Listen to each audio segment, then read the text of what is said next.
संत संग अपवर्ग कर कामी भव कर पंथ। संतों की संगति में जाएंगे, मुक्ति के तरफ जाएंगे, संसार के कामी पुरुषों की संगति में जाएंगे, आप रसातल में चले जाएंगे।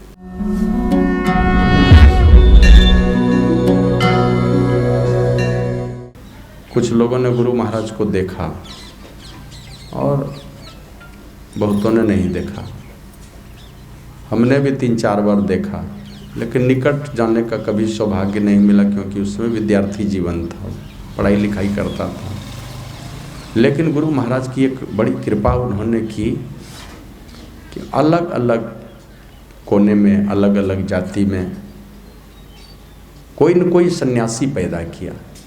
हर जाति में अच्छे जो गुणवान लोग थे, उन्हीं में से किसी गृहस्थ को ही या किसी विरक्त को ही उनकी गुरु महाराज की विशेष कृपा उनके ऊपर हुई, और उनके माध्यम से लोगों ने गुरु महाराज की कृपा का एहसास किया। अब आप जाएंगे नेपाल की ओर, तो उधर पूज्य दल बहादुर बाबा को ज़्यादा चाहते हैं। क्यों? तो गुरु महाराज के ज्ञान का प्रचार प्रसार ज़्यादा उन्होंने किया। कटिहार से आगे बढ़ेंगे, नेपाल की ओर जाएंगे, ज़्यादा प्रचार है उनका। कहीं जाएंगे तो गुरु महाराज के एक शिष्य हो गए सिरधर बाबा, लोग उनको चाहते हैं। निकट से देखा है, क्योंकि गुरु महाराज कहते थे जो मैं ही है वही सिरधर है। फिर आए पूज्य संत सेवी बाबा, गुरु महाराज उनको कहते थे ये मेरे मस्तिष्क हैं। आए फिर शाही बाबा, जो इनको कहते थे ये मेरे हृदय है। सादा वेश में सब दिन जीवन बिताए पूज्य भुजंगी बाबा पाटम में, उनको गुरु महाराज कहते थे कि अगर संत मत को जानना है, जैसे चावल सिद्ध हुआ कि नहीं हुआ, तो एक चावल को निकाल के देख लेने से पता चल जाता है चावल सिद्ध हुआ है कि नहीं हुआ है। उसी तरह जाके भुजंगी दास को देख लो, पता चल जाएगा संत मत क्या है। मैंने लोग बतलाते हैं कि अपनी पत्नी की शादी दूसरे से करवा दिया और अपने रह गए ब्रह्मचर्य। रामलगन बाबा एक बार कहीं अखिल भारतीय सत्संग था, शायद इलाहाबाद में, तो बोले पूज्य हरिनंदन बाबा को, हरिनंदन जी जाके बुलाइए तो रामलगन बाबा को। शायद बुला के ले आए। गुरु महाराज पूछते हैं, रामलगन दास मेरा कुछ आदेश होगा तो मानोगे तुम? बोला हुजूर का आदेश होगा और मैं न मानूं, ये कभी हो सकता है क्या?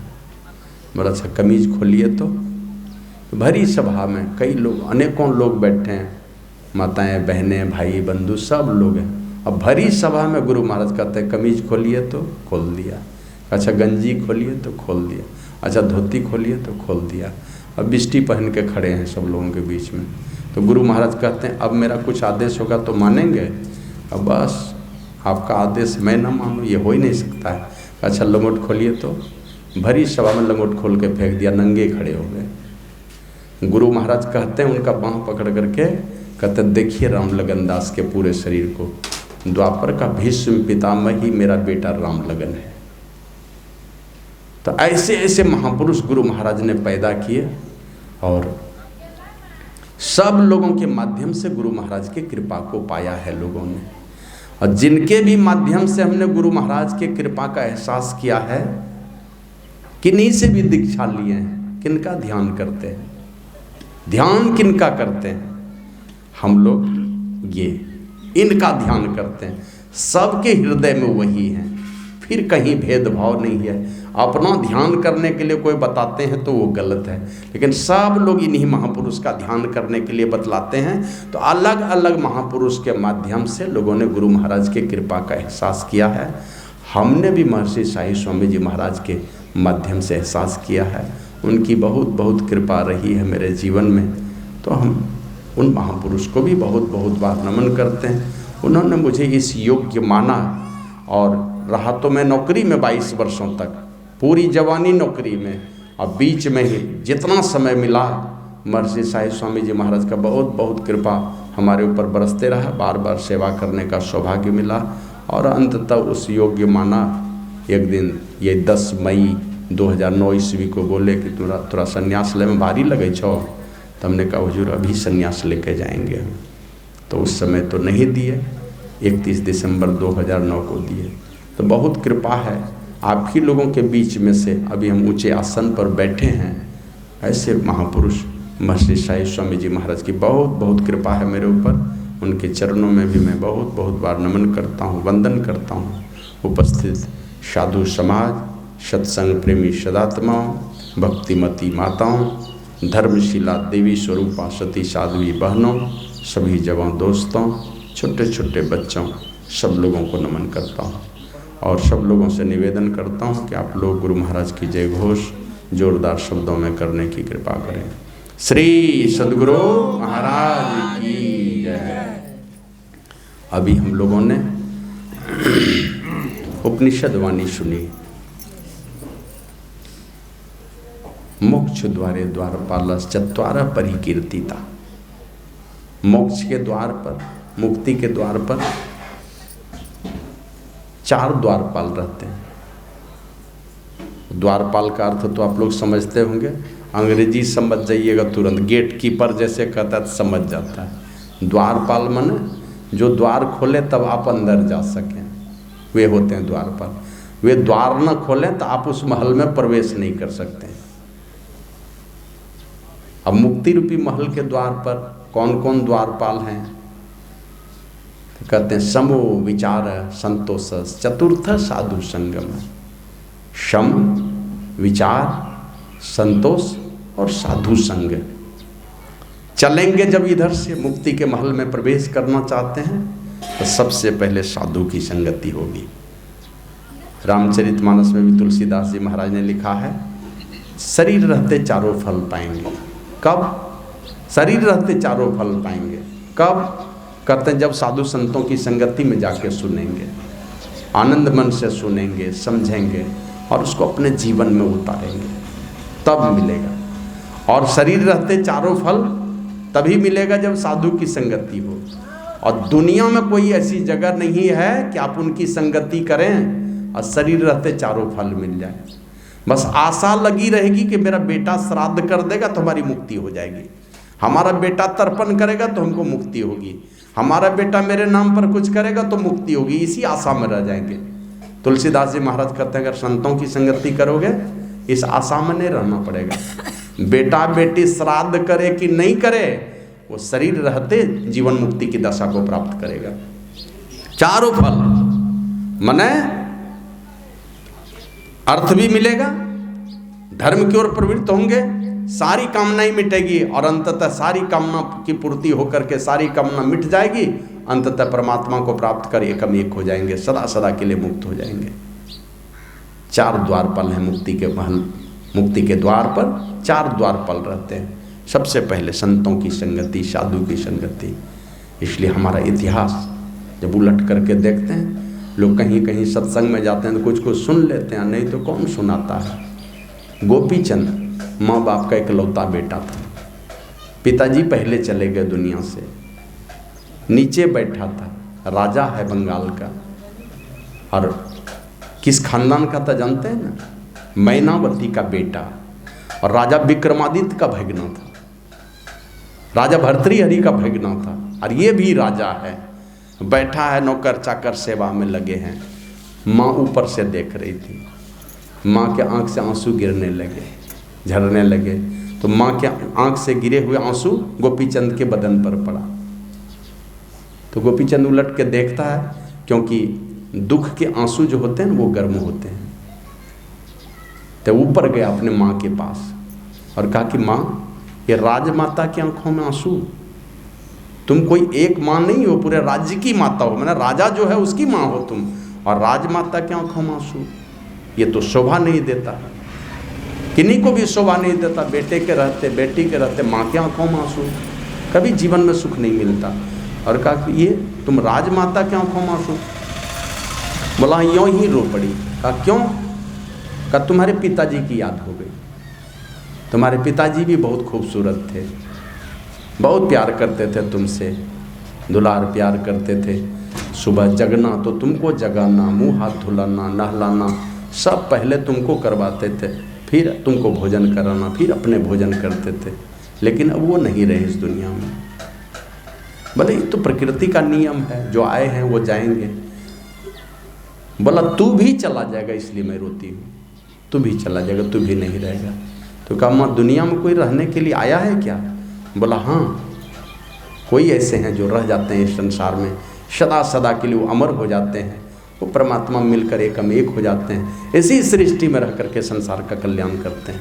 तो बोले वो कौन सी जगह है जहाँ जाने से ये स्थिति प्राप्त होगी? तो बोला तू चला जा मत्स्येंद्रनाथ के पास, मत्स्येंद्रनाथ के पास।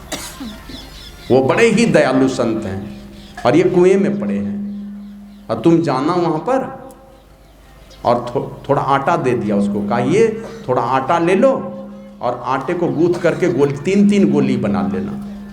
और कुएं का जो जगत है ऊपर, जो पारापेट जिसको कहते हैं, कुएं के जगत पर एक गोली रखना, एक मूर्ति बना लेना और रख देना ऊपर में, आटे माने गूथे हुए आटे की मूर्ति बना लेना और रख देना कुएं के जगत पर, और आवाज़ लगाना कि गुरुदेव मैं बंगाल के राजा तिलक चंद का बेटा गोपी चंद आया हूँ आपकी शरण में, आप मुझे ब्रह्म ज्ञान का उपदेश करने की कृपा करें, अपनी शरण में लगा लें। इतना कहना था। माँ समझा दी थी कि तुम ये जो कहोगे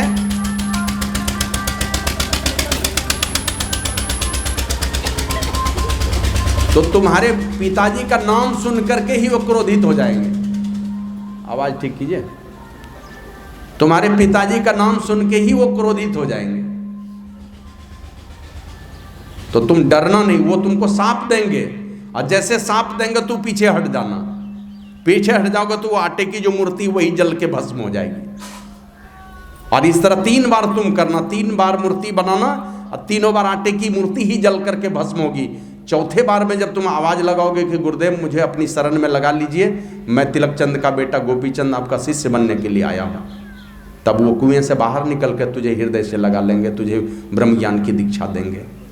और वो महात्मा कुएं से निकले चौथी बार में और निकल करके उनको ब्रह्म ज्ञान की दीक्षा दिए। दुनिया में अमर हो गया गोपी चंद, हजारों वर्ष गुजर गए, नहीं है इस धरती पर, अमर हो गए। तो इस प्रकार की चिंता जिनको भी हुई, उन माताओं को, जिन माताओं को ये सोच मन में पैदा हुआ कि ये अगर बच्चे को मुक्ति चाहिए, बेटे को मुक्ति चाहिए, हमें मुक्ति चाहिए, तो मुक्ति के महल के बाहर में 4-4 द्वारपाल हैं। पहला द्वारपाल है साधु संत, वहाँ तो भेजना पड़ेगा। आप लोग जानते हैं कि हमारे देश में कुछ एक माताओं की चर्चा आई है, हमने शायद गोड्डा के सत्संग में इस बात को उठाया था। ये कुछ एक माता की चर्चा आई है इस संसार में, जैसे गोपी चंद की माँ ने कहाँ भेजा, गुरु के चरण में भेज दिया। हमारे यहाँ एक माता की चर्चा आती है, माता मदालसा की। 5 बेटे हुए, 4 को पहले साधु बना दिया। इसी शर्त पर ब्याह किया था अपने, जिसे शादी हुई थी ऋतुध्वज से शादी हुई थी। तो ऋतुध्वज को कहा था इसी शर्त पर हमारी शादी आपसे होगी कि जो भी संतान पैदा होगा उसे मैं शिक्षा दीक्षा दूंगी और मेरी जो इच्छा होगी वही बेटे को बनाऊंगी। तो पति ने कहा चलो तुम्हारी ही मर्जी, जो बनाना चाहोगी वही बनाना। बारी बारी से 4 बेटे का जन्म हुआ। चारों को बस बचपन से ही ब्रह्म ज्ञान की शिक्षा दीक्षा देते सबको साधु बनने की प्रेरणा डाल करके जंगल भेज दिया तपस्या करने के लिए। चला जा तू। 5वां बेटा हुआ, पति बिगड़ गए कि खानदान में कोई भोगने वाला नहीं बचा, सबको तुम साधु बना रही हो, इसको राजनीति की शिक्षा दो। तो राजनीति की शिक्षा देते रहे और अंतिम समय में जब माता जी की जाने की बारी आई तो बाह में एक तावीज लिख करके लटका दिया, कहा कि बेटे जब जब जीवन में कोई परेशानी आएगी इस तावीज को खोल करके देखना, तुमको मुक्ति का रास्ता मिल जाएगा, इस संसार से भागने का रास्ता मिलेगा। और जो साधना की पराकाष्ठा पर पहुंच करके कुछ बात बोलते हैं ना, यहाँ तो साधारण सिद्धि की बात है। दृढ़ता से अगर गुरु मंत्र जपेंगे, मंत्र को सिद्ध कर लेंगे तो आपकी बात लगने लगेगी। इसलिए दीक्षा देते समय मना किया जाता है कि न तो साप देंगे न किसी को आशीर्वाद देंगे, क्योंकि मंत्र में दम है ना, मंत्र में शक्ति है। सिद्ध क्या हुआ, जैसे देखते हैं बाजार में वो क्या कहते हैं कपूर, आप किसी कविराज के यहाँ से खरीदिए, क्या होगा, वो कपूर खाएंगे तो घर शरीर में अगर नोचा खुजली है तो ठीक हो जाएगी, वो कपूर खाएंगे तो। और जहाँ तहाँ से खरीद लीजिए तो कविराज के यहाँ से पंसारी की दुकान में जाकर के लेंगे, वो सिद्ध क्या हुआ कपूर है, वो खाएंगे तो बीमारी छूट जाएगी। और जहाँ तक का कपूर खरीद करके अगर खा लेंगे तो शरीर में और खुजली हो जाएगी। तो उसी प्रकार गुरु के द्वारा सिद्ध किया हुआ जो मंत्र होता है ना, वो मंत्र प्रभावशाली होता है। जैसे राइफल की एक गोली, आप किसी को मारेंगे, चोट लगेगी, मरेगा नहीं उससे, लेकिन उसी गोली को राइफल में भर करके मारिए, राइफल में भर के जैसे मारेंगे तो कितने को छलनी कर देगा वो। तो उसी प्रकार मंत्र कुछ भी हो, लेकिन सिद्ध किया हुआ है गुरु के द्वारा, तो गुरु मंत्र जपने से ही सिद्धि उसके अंदर में आ जाती है। तो वो माता मदालसा ने सिद्ध किया हुआ एक मंत्र दे दिया था उसके बाह में, ताबीज में टांग करके बेटे को। और ऐसा हुआ कि बगल के राजा ने चढ़ाई की उनके ऊपर, काशी नरेश ने, तो ताबीज खोल करके देख लिया कि मैं तो फंस गया हूँ हजारों फौज के बीच में, मैं तो बचूंगा नहीं। ताबीज खोल के देखा तो उसमें लिखा था शुद्धो असी, बुद्धो असी, निरंजनो असी, संसार माया परिवर्जितो असी। ऐ मेरे बेटे, तुम तो बिल्कुल शुद्ध हो, शुद्ध चेतन आत्मा हो। बुद्धो असी, तुम ज्ञान के खजाना हो। निरंजनो असी, तुम साक्षात परमात्मा हो। संसार है माया से ढका हुआ, तुम परमात्मा हो। भागो यहाँ से, निकलो, कहाँ फंसे हो तुम। भाग गया, चारों भाई जहाँ तपस्या करने गया था ये भी चला गया।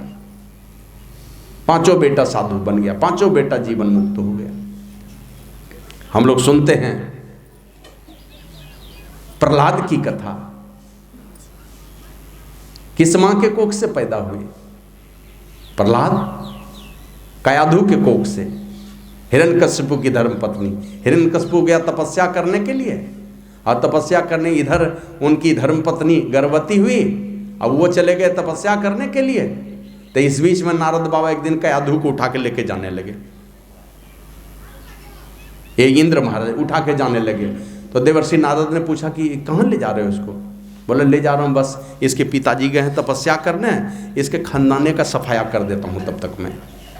बोला तुमको पता है ये कौन है, इसके कोख में कौन पल रहा है? बोला इसमें विष्णु भक्त, हरि भक्त, प्रहलाद हरि भक्त पल रहा है, भगवान का भक्त पल रहा है इसमें, लाओ इसको।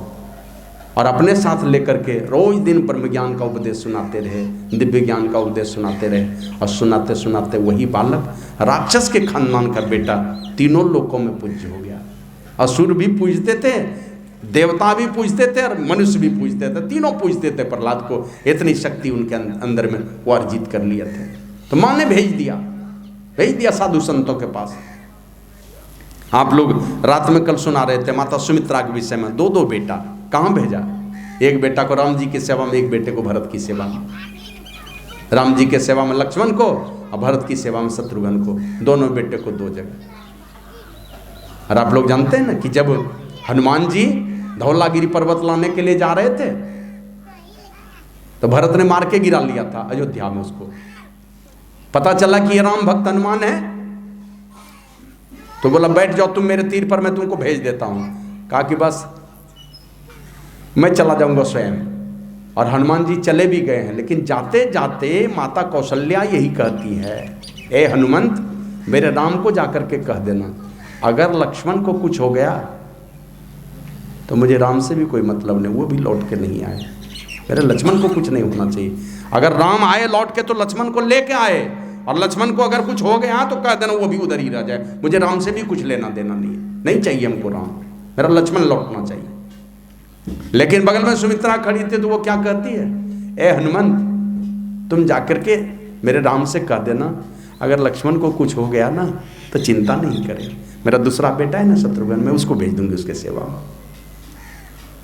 तो दोनों बेटे को भेज दिया भगवान की सेवा में, संत की सेवा में। हम लोग पढ़ा लिखा करके इंजीनियर, डॉक्टर, क्या क्या बनाना चाहते हैं, वो भी बढ़िया बात है, बनाइए। लेकिन उसके साथ में मैं यही बता रहा था रात में, कि जहाँ जाकर उसका परम कल्याण होगा, संसार के बाद का भी जीवन सजेगा, मेरा भी सजेगा, उसका भी सजेगा, वो काम नियमित रूप से होना चाहिए। तो इस प्रकार की अच्छी अच्छी माताएं, अच्छे पिता जो संसार में हुए हैं, वे अपने भी जुड़ते हैं उधर से, क्योंकि जहाँ उनको पता है मुक्ति के महल में अगर प्रवेश करना है, सारे दुखों से सदा सदा के लिए मुक्त होना है।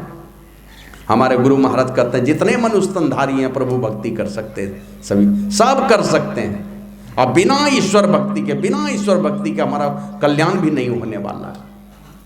तो इसलिए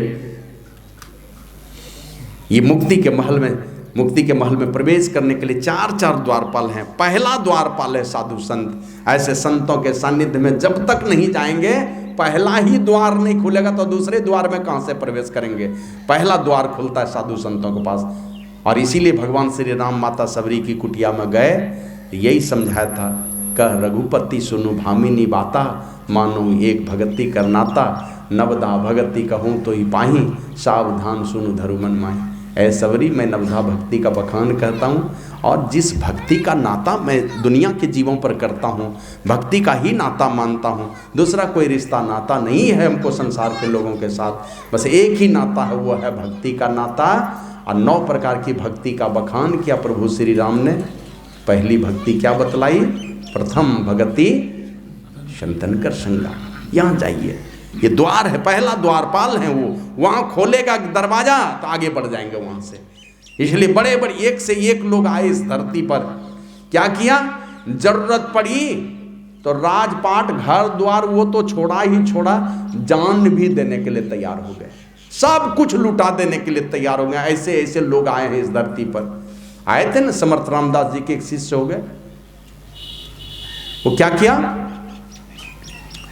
वो बूढ़ा, वो समर्थ रामदास जी लौंग सुपारी खाते थे। अब खाते थे तो हो गए वृद्ध, चबा नहीं सकते हैं, तब क्या करेंगे? वो क्या कहता है, सिलबट्टा होता है ना, उसी में कूट करके ले जाके दे देते थे, खाते थे। एक दिन क्या किया, उनके जो समर्थ रामदास जी के शिष्यों में से किसी ने उस सिलबट्टे की ही चोरी कर ली कि उद्धव बड़ा भक्त बनता है, चलो सिलबट्टा ही चुरा लेते हैं। चुरा लिया। अब चुरा लिया तो वो उद्धव भी खोजने के लिए नहीं गया, बस लौंग सुपारी पान ले ले अपने मुंह में और चबा करके उगल के हाथ में ले जाके गुरुजी को दे दे।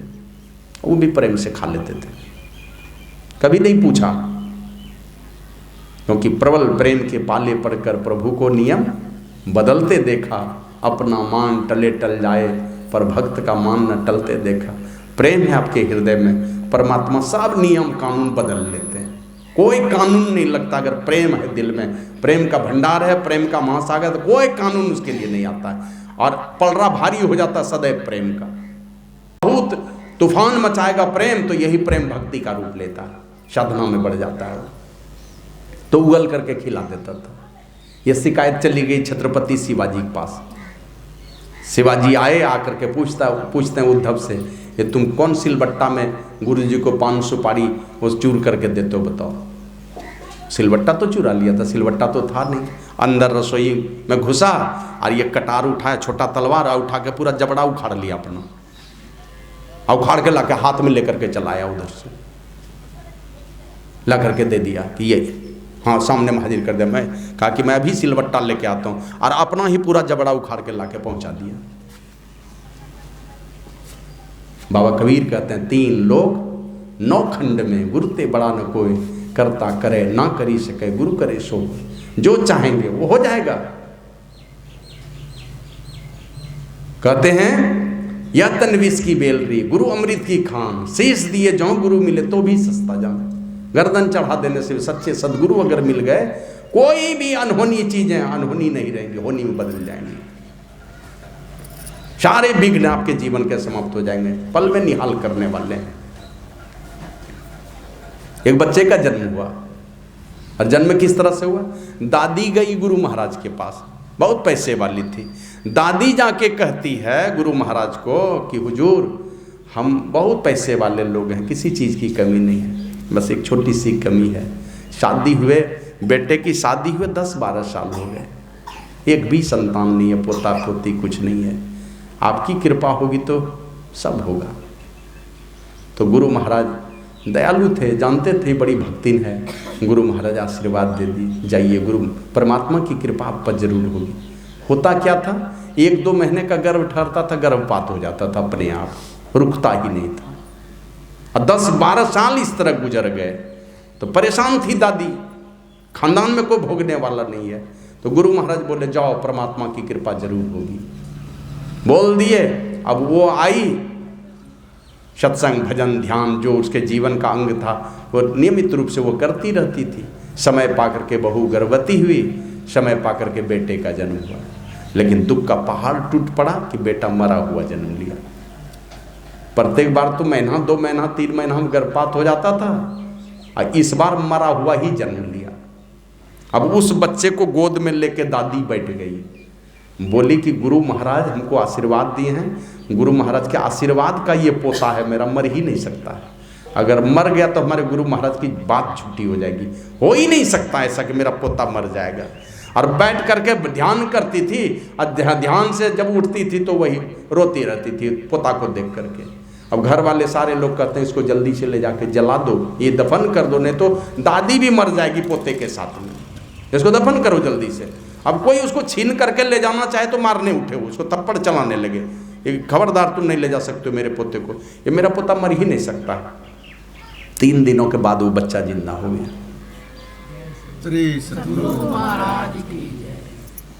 हम लोग कैसे जाने? शाही बाबा मुंडन संस्कार करके गए थे एक जगह, सत्संग प्रवचन में बोल रहे थे, वहाँ सुने हम कि उसी लड़के का मुंडन करके आए हैं हम, जो गुरु महाराज के आशीर्वाद से हुआ था। तो लोगों जिनको भी लगा कि वो द्वार है, मुक्ति का द्वार वहां से खुलता, सारी अनहोनी होनी में बदल जाएगी, है ना, सारी अनहोनी। एक बार एक माता जी गई किसी श्रेष्ठ महापुरुष के पास, सिद्ध महापुरुष के पास, जा करके कहा महाराज हमें आशीर्वाद दीजिए, कोई संतान नहीं है।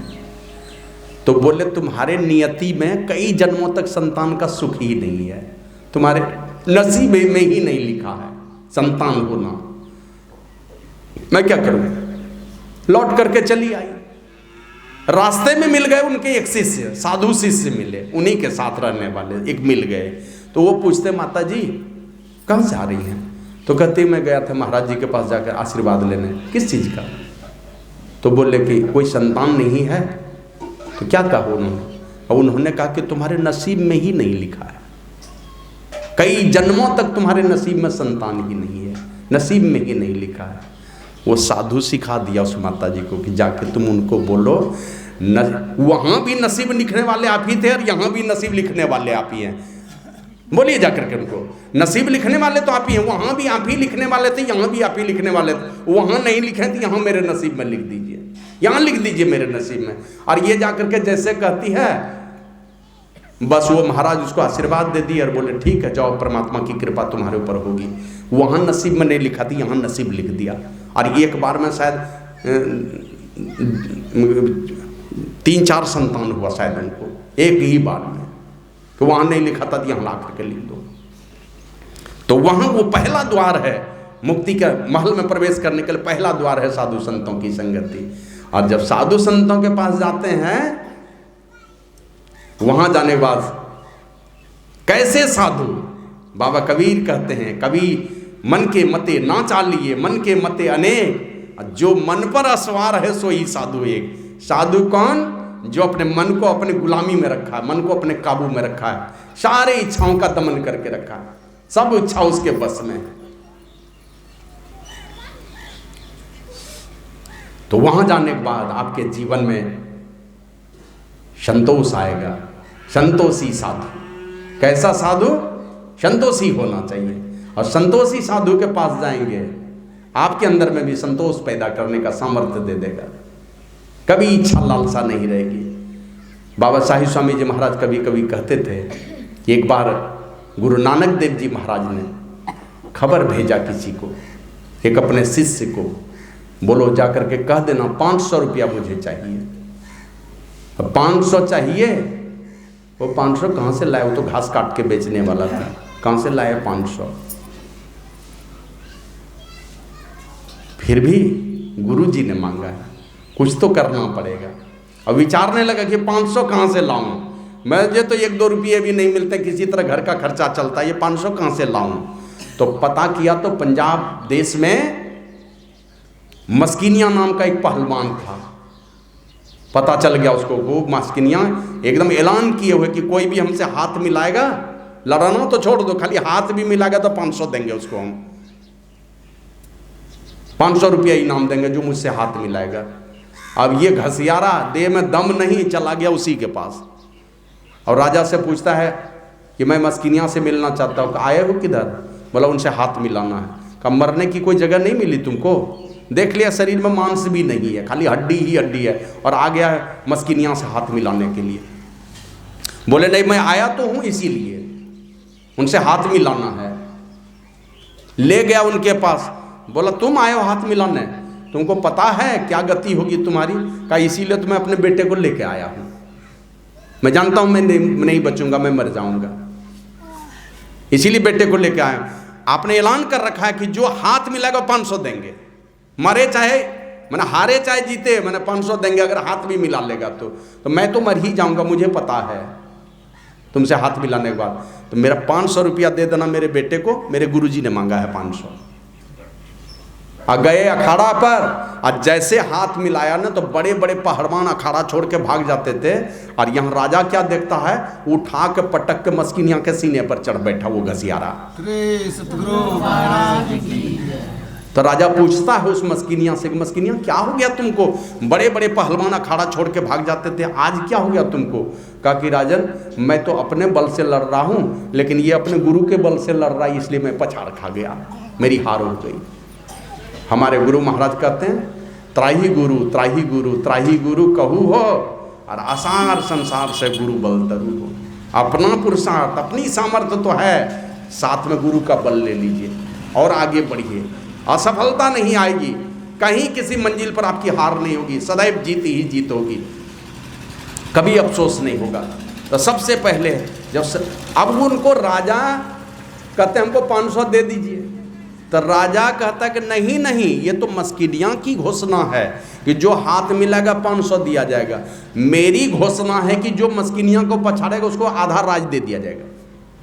ये मेरी घोषणा है कि आधा राज मिलेगा जो मस्किनिया को पछाड़ेगा, इसलिए तुम आधे राज के हकदार हो। बोले नहीं नहीं, गुरुजी की कृपा तो बस इसी तरह घास छील करके हमारा दिन चलता है, गुरुजी की कृपा हमारे ऊपर होती रहती है, बस 500 ही दे दो मुझसे, उससे ज़्यादा कुछ नहीं चाहिए। अमित बोध अनिमित भोगी, सत्य सार कवि कोविद जोगी, अनंत ज्ञान का खजाना। और अन्य माने कोई इच्छा नहीं है जिस महापुरुष के पास, ऐसे महापुरुष के पास जाकर के अपने विचारों को जोड़ेंगे, अपने जीवन के बागडोर को जोड़ेंगे। जो अन्य हैं, मित भोगी हैं, थोड़ा थोड़ा भोग करने वाला, माने दवा के रूप में, जैसे दवा के दुकान में जाते हैं, थोड़ी सी दवा लेते हैं, बीमारी ठीक हो जाती है तो छोड़ देते हैं उस दवा को खाना। उसी प्रकार संसार में बहुत सारी चीज़ें हैं, लेकिन इन सारे लफड़ों में पड़े हुए नहीं हैं। जैसे जल में ही कमल निरालम मुर्गाए ने सामने, जल में कमल जिस तरह से है, उसी प्रकार इस संसार में रहना है। विषयों का बाजार लगा है, रामचरितमानस में आया, जड़ चेतन गुण दोषमय, विश्व किन्ह करतार, संत हंस गुण गहे पय परिहरिवारी विकार। संसार को किस तरह बनाया परमात्मा ने? जड़ चेतन से मिला करके, गुण दोष से मिला करके। लेकिन जो संत रूपी हंस होते हैं, संत हंस गुण गह ही पया, गुण रूपी अमृत को संत रूपी हंस चुन लेते हैं और परिहरिवारी विकार, पानी रूपी विकार को छोड़ देते हैं। तो संसार के ये पंच विषयों का दलदल है, इन दलदल में से जिसकी आवश्यकता है संत पुरुष को, उससे अपना काम चला लेते हैं, बाकी को छोड़ दिया, आसार को छोड़ दिया। जिनसे काम चलेगा तो आवश्यकता जिस चीज़ की है उसकी तो आवश्यकता है, वो तो चाहिए ही चाहिए। रुपये पैसे धन दौलत थोड़ी बहुत तो आवश्यकता है, लेकिन दिन रात सारा जीवन यही करने में गुजर जाएगा, फिर जिस काम के लिए परमात्मा ने ये मनुष्य का शरीर दिया वो किस समय करेंगे? इसलिए जो विचारवान लोग होते हैं उनको पता है, मस्कई करई विरंची प्रभु अजय मसक्तेहीन, अस विचारी तजी संशय राम ही भजई प्रवीण। बुद्धिमान चतुर प्राणी जो होते हैं वो जाते हैं संतों के दरबार में, और कैसे साधु का अनिमित भोगी, कोई इच्छा नहीं है, और इच्छा भी अगर कहीं कुछ जगी तो मित भोगी है, थोड़ा भोग लेने वाला, थोड़ा चीज ग्रहण करने वाला, बहुत चीजों के पीछे वो दौड़ने वाला नहीं है। और यहाँ तो हंसी आती है सुन करके। एक तरफ तो देखते हैं, एक आदमी मेरे पास आए, आकर के क्या कहते हैं, हमरा चिन्ह छो इसी तरह हमको पहचानते हैं, देखिए अब पॉकेट दिखा रहा, पॉकेट में क्या पहचानेंगे उनको? तो पॉकेट दिखा करके पानी का शीशी दिखलाया, छोटी सी शीशी, पानी जल भरा हुआ उसमें। मने हम पानी लेके चलते, मैंने समझे हम सत्संगी आदमी हैं, वो शीशी दिखा के साबित कर रहा है कि हम सत्संगी हैं। पानी का शीशी दिखा के दादाजी का हाथी का सिक्कड़ दिखलाएगा, हम फलना खानदान का आदमी हैं, गौरव से कहेगा कि मैं ही दास का शिष्य हैं, बहुत गौरव से कहता है। ऐसे महापुरुष की सेवा में रहे हैं। और गाड़ी के भाड़ा में 5,000 में 4,000 कर दीजिए, 3,000 कर दीजिए, हो सकता है झगड़ा हो जाएगा। विदाई में कुछ कमी कर दीजिए तो हो सकता है दोहरा के प्रोग्राम मिलेगा कि नहीं मिलेगा, पता नहीं। कहाँ ले जाएंगे, कहाँ जाएगा ये सारा पैसा? अभी एक महात्मा जी का देहांत हुआ, 34 लाख निकला उनके अकाउंट से, भाई लेके चला गया। भाई का नाम दे दिया था नॉमिनी में, 34 लाख भाई ये लेके चला गया। और उसकी जन्मभूमि थी मेरे ही गांव में। 34 लाख निकला। हम लोग कैसे जाने? उसी का भतीजा बताया, बाबा 1.25 लाख हमको दिया, बाकी सब पैसा हमारा वही छोटके भाई लेकर के चला गया, चचा लेके चले गए। अनियमित भोगी, अचाह है, कोई इच्छा नहीं है, कोई प्रभाव नहीं, जो दिया है परमात्मा उसी तरह जी लो। कोई को पूछते हैं, बाबा जाते हैं कहीं तो ये गाड़ी का कुछ नहीं बताते हैं कि गाड़ी का कुछ चार्ज नहीं रखे हैं? हम करना है वो सब क्या चार्ज रखना है, गाड़ी तो हम अपने पैसे से खरीदे हैं और उससे के लिए क्या ही करना। बोले तो गाड़ी कैसे चलेगी? हम कहा नहीं चलेगी तो पानी डाल देंगे, पैदल चल देंगे कहीं पर। कर्जा खाए हुए हैं कि नहीं का क्या कि गाड़ी एक भरोसे हमारा जीवन है, जब नौकरी चाकरी सब कुछ छोड़ दिया तो ये गाड़ी और हवाई जहाज के चक्कर में पड़े हुए हैं। तो सबसे पहले साधु चाहिए, किस प्रकार का? संतोषी चाहिए, है ना। जो खुद संतोषी है उनके पास में जाएंगे तो आपके अंदर में भी संतोष का भाव पैदा करेगा। हमारी माँ अनपढ़ थी लेकिन कहीं जाते थे, बेटा देखियो केकरो घर और कोई चीज़ नहीं उठैयो बेटा, को खाए कहता हूँ खाए ला तो नहीं खइयो कहीं जकरा मन तकरा घरों। भोरे से भूखे हैं, 12, 1, 2 बज गया है, लेकिन किसी के यहाँ गए हैं, माँ कुछ काम कर रही है, हम भी कुछ काम कर रहे हैं। कोई पूछता था चलो नूनू खाना खा लियो, नहीं हम खाए के लो जुट्टे, जबकि भोरे से भूखे हैं। तो जैसी इच्छा वाले लोगों का आपका निर्देशन मिलेगा तो सच्चे, अगर सदगुरु मिल गए बिना चाहना वाले, संतोषी साधु मिल गए तो आप भी संतोषी हो जाएंगे। और गोधन, गजधन, वाजीधन और रतनधन खान, जब आवे संतोष धन, सब धन धूरी समान। संसार का सब धन धूरा होगा, गर्दा होगा, मिट्टी का ढेला होगा, उनको परमात्मा का लबे कुछ नहीं सूझेगा। संतोषी चाहिए। फिर आगे कहते हैं साधु संग, ये पहला द्वारपाल है। दूसरा द्वारपाल है कि संतोष होना चाहिए। दूसरा द्वारपाल है माने संतोषी अपने आप को बनाना पड़ेगा। संसार के चाहत के पीछे दौड़ते रहेंगे। हमारे यहाँ एक राजा हुए चित्रकेतु, महाराजा चित्रकेतु, एक बिहा किया, संतान नहीं हुआ तो दूसरा कर लिया, संतान नहीं हुआ, तीसरा कर लिया, नहीं हुआ, 1 करोड़ कर लिया। अब राजा है, 1 करोड़ शादी कर ली, अंतिम वाली पत्नी में 1 बेटा हुआ। 99,99,999 पत्नी में 1 भी संतान नहीं, अंतिम वाले से 1 संतान हुआ। आइए 99,99,999 ये सब मिलकर के सोची कि अब तो मेरा पति मुझे मानता ही नहीं है, प्रेम नहीं करता, वही एक जो पत्नी है उसी से प्रेम करता है। तो सब लोगों ने उस बेटे को जहर दे दिया, जो 1 बेटा हुआ उसी को जहर दे करके मार दिया। श्री सद्गुरु महाराज की जय। तो संतोषी साधु चाहिए, और ऐसे संतोषी साधु के पास जाएंगे, आपके अंदर में विचार पैदा होगा। क्या विचार? अभ्यास, वासना शक्त, ये सदाचार पूर्वक अभ्यास और सदाचार पूर्वक प्रेरित होना, अपने आप को परमात्मा की भक्ति की ओर जोड़ना, अभ्यास और सदाचार के द्वारा का ये विचार, ये जब आपके मन में भाव उठते हैं, ये विचार होते हैं, सदाचार की ओर प्रवृत्त होना, त्याग और तपस्या से भरा जीवन हो और सदाचार की ओर प्रवृत्त आपका जीवन होता है, तो ये जीवन, ये विचार कहलाता है। और ऐसे विचारवान महापुरुष के पास जब आएंगे, आपके जीवन में वो संकल्प उठेगा कौन दिशा में जाना चाहिए। बाबा कबीर कहते मोरे जियरा बड़ा अंदेशवा। आपको तो नहीं है चिंता, हमको अंदेशा है, हमको अंदर से शंका है, हमें अंदर से परेशानी है, चिंता है। मोरे जियरा बड़ा अंदेशवा, मुसाफिर जइयो कोनी ओर, कौन दिशा में जाओगे। संशय नदी अगाड़ी बहती, विषम धार जल जो, क्या मनमा तुम गाफिल सो, इहवा मोर रतो, मोरे जियरा बड़ा अंदेशवा, मुसाफिर जइयो कोनी ओर, कौन दिशा में जाओगे। ये विचार उठेगा वैसे महापुरुष के पास। संत संग अपवर्ग कर कामी भव कर पंथ, संतों की संगति में जाएंगे, मुक्ति के तरफ जाएंगे, संसार के कामी पुरुषों की संगति में जाएंगे, आप रसातल में चले जाएंगे।